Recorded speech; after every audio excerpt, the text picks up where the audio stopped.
This one's called Black Neon.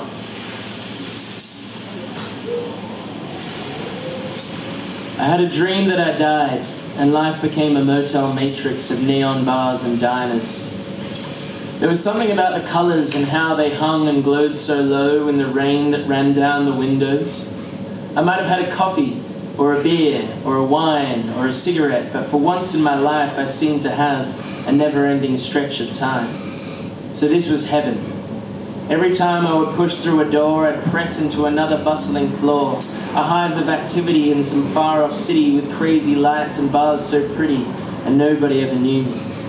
Then another door would lead me to some lonely Irish tavern, only me and the bartender and some quiet shack out in the woods, into the bathroom and out into the madness of a Chinese street where people bustled all around me and neon cats purred above me, prowling and pawing as I slipped down the alley and into a monastery where monks spent centuries calmly depicting me through paint on temple walls, following me with the brush as I walked through doors forever, sitting on clouds and passing through at the burning gate of a dragon's mouth, into the caves of the Kimberley where ochre lines traced my path and songs were sung that settled deep into the colours and contours of the bounding, bending hills of stone that led me through the Amazon, sewn by neon threads into the Icaros, pressed into the lines of the leaves and marks of bark, crushed into the medicines, deep brown and red, that bled in visions through 1,000 heads while the bodies curled in sweat, writhing in thatch hut beds,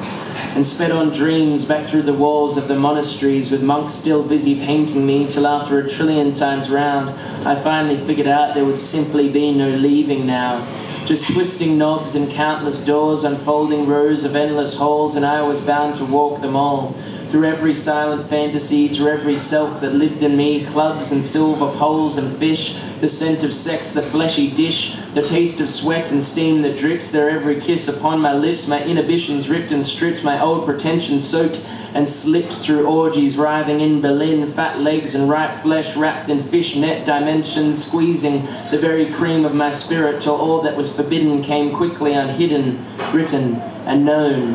Every evil and sacred deed wound itself inside of me, for there was no one watching me for all in all eternity, and I was dangerously, dangerously free.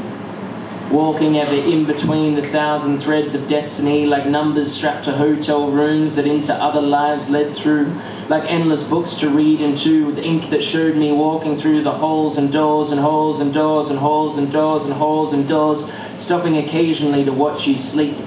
or to wait at the windows to watch the rain like silver drops of soul fall, glistening in the cold light of some strange and neon god, stopping occasionally to sink and drink my coffee or my beer or my wine, to smoke my cigarette and gaze out at the street, because I can never forget that I am stuck inside the romance of this nostalgic dream's net until you wake up in your bed and find the patch is wet. Thank you.